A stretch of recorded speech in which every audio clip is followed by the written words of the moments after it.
India தான் எங்களோட பரம எதிரி அப்படின்னு பாகிஸ்தான் ராணுவ தலைமை தளபதி சையது அசீம் முனீர் பேசினது இந்திய மக்களை அப்படியே கொந்தளிக்க வச்சிருக்கு.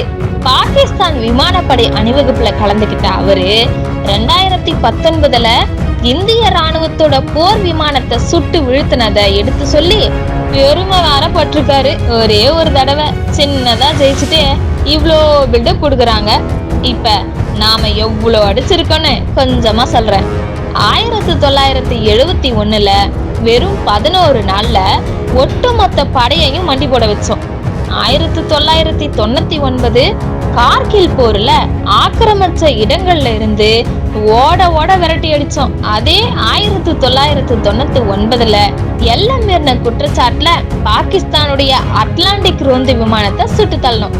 2019ல புல்வாமா தாக்குதலுக்கு காரணமானவங்களை சினிமா பாணியில பாகிஸ்தான் நாட்டுக்குள்ளேயே புகுந்து கொண்டோம்.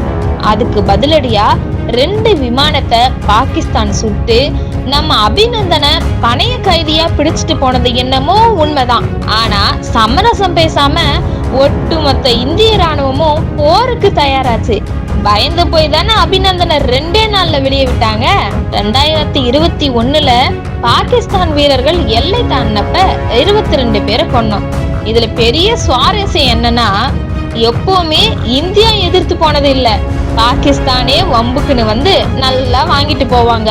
அப்ப இந்தியா வம்புக்கு போச்சுன்னா என்ன ஆகும்னு யோசிச்சு பாருங்க. சரி, இப்போ ஒருவேளை இந்தியாவுக்கும் பாகிஸ்தானுக்கும் இடையில போர் நடந்துச்சுன்னா யார் ஜெயிப்பாங்க தெரியுமா? இதுல என்ன யோசிக்கிறதுக்கு இருக்கு? இந்தியா தான். இருந்தாலும் ஒப்பிட்டு பார்ப்போம். உலக அளவுலேயே இந்தியா ஆழ்பலத்துல 3வது இடத்துல இருக்கு. பாகிஸ்தான் ராணுவ பலம் அதுல பாதாளத்துல கிடக்கு. கப்பற்படை, விமானப்படை, தரப்படைன்னு படையை எடுத்துக்கிட்டாலும் இந்தியா பாகிஸ்தானை விட 2 மடங்கு அதிக பலமா இருக்கு. நவீன வகை போர் விமானங்கள் எல்லாம் இந்தியா கிட்ட தான் இருக்கு.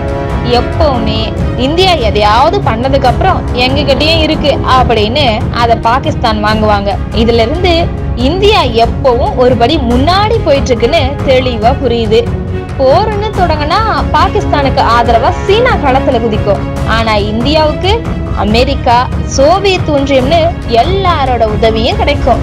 இந்தியா நினைச்சா ஒரே நாள்ல பாகிஸ்தான உலக வரைபடத்துல இருந்தே தூக்க முடியும். இது புரியாம சும்மா சும்மா பூச்சாண்டி காட்டிட்டு இருக்காங்க.